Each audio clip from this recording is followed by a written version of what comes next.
On passe à notre focus de ce samedi soir et on s'intéresse à la grande bataille autour des droits de diffusion de la prochaine Coupe d'Afrique des Nations. À un mois du coup d'envoi au Maroc, des chaînes publiques et privées africaines tirent la sonnette d'alarme. Elles s'indignent d'avoir un accès limité aux compétitions, pourtant suivies par des millions d'Africains au cœur de la controverse New World TV, un groupe basé à Lomé, détenteur des droits exclusifs sur plus de 46 pays. Entre accusations d'injustice, enjeux de cohésion sociale et logique commerciale, où est l'équilibre? Merci à Maître Louis Biao d'être dans le Journal de l'Afrique. Merci de nous répondre. Merci pour votre invitation. Alors dites-nous, pourquoi les chaînes africaines publiques dénoncent un modèle injuste et que leur répondez-vous? Les chaînes nationales qui ont acquis les droits en sous-licence auprès du New World TV ont en New World TV un allié, en réalité. Alors, ce que j'ai cru comprendre, c'est qu'elles se battent pour faire des demandes précises auprès de la CAF et qui détermine le nombre de matchs distribués en clair. Donc 32 versus plus, quoi. 32 versus 52. Oui.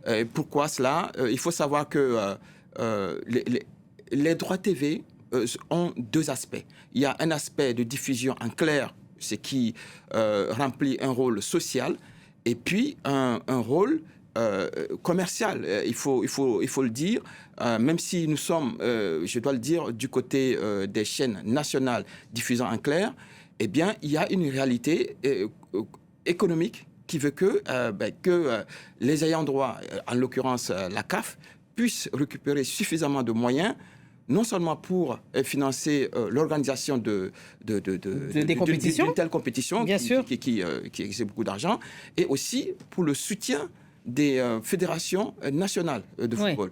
Et donc en clair, si elles veulent plus de matchs, il faut qu'elles payent plus.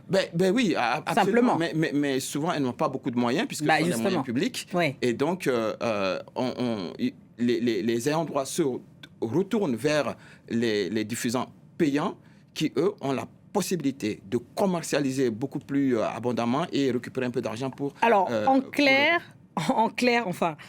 pour être très transparent, combien de matchs seront accessibles gratuitement dans ces pays-là? 32 matchs. 32 matchs. Oui. Donc, s'ils veulent plus, il faut que les diffuseurs payent plus.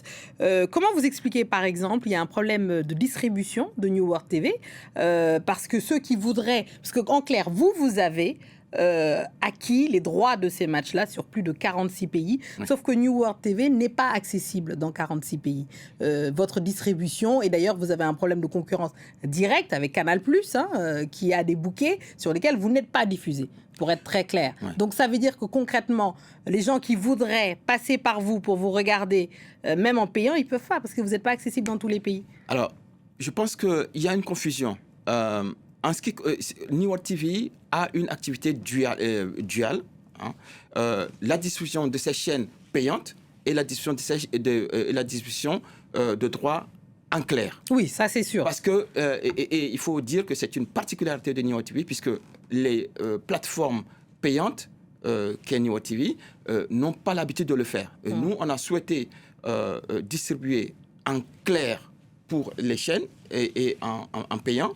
Ce qui est en cause, ce sont les 32 matchs que les chaînes free-to-air, donc les chaînes diffusant en clair, ont droit pour cette édition. Oui, ça, on a déjà abordé ce côté-là sur les 32. Je parle des autres. Oui. Ceux qui auraient les moyens, par exemple, de payer un abonnement supplémentaire pour pouvoir pour regarder les matchs qui ne sont pas dans le bouquet des 32, clairement. Ils ne pourraient pas parce que vous n'êtes pas accessible dans tous les pays. La distribution. Nous sommes accessibles dans tous ces pays. Ah bah non, monsieur, vous n'êtes pas distribué dans tous les pays. Oui. Non, mais nous sommes distribués. Vous parlez de quel pays, par exemple? Plein de pays, au Sénégal. Vous allez au Cameroun, vous avez... au Sénégal, non. Au Sénégal, vous avez nos opérateurs, il y a Sonatel, qui distribue nos chaînes. C'est vrai que la distribution payante est multiforme. Ça peut être avec des box, donc des décodeurs, ou en OTT ou par d'autres moyens. Donc il faut prendre des moyens de distribution supplémentaires. Il faut chercher, il faut aller trouver nos distributeurs locaux dans tous les pays. Nous sommes distribués dans tous les pays. Alors, ce qui est en cause ici, en réalité, ce sont les droits pour la diffusion en clair. Nous, en 2023, la CAF avait donné que 28 matchs. Et nous nous sommes battus pour cette édition de façon à en avoir plus. Et donc, c'est pour ça que je vous dis que Nimo TV est en réalité un allié des free-to-air. Et malheureusement, je pense qu'il y a une confusion. Et c'est la CAF. Nous, on a effectivement une licence exclusive. On doit distribuer sous avec approbation de la CAF, mais on ne peut pas faire n'importe quoi non plus. Oui. Nous, s'il ne s'agissait que de Nimo TV, nous donnerions tous les matchs. Mais nous nous battons au fur et à mesure pour augmenter le nombre de matchs distribués en clair. Alors, je vous dis, Nimo TV est un allié des chaînes free-to-air et elles ont pu l'observer lors du séminaire qui a été organisé les 21 et 22 novembre dernier à Lomé. D'accord, très bien. On vous entend, c'était votre explication. Merci d'être venu, Maître Louis Biao, sur le journal de l'Afrique, justement, pour parler de cette question très importante pour nos spectateurs, évidemment, de la retransmission des droits télé de la CAN. Merci beaucoup. C'est ainsi que nous refermons le journal de l'Afrique. Merci à tous ceux qui nous ont suivis partout dans le monde, et en particulier ce soir, de Lomé à Conakry, en passant par Nairobi. Restez avec nous, car l'actualité continue sur France 24. Merci.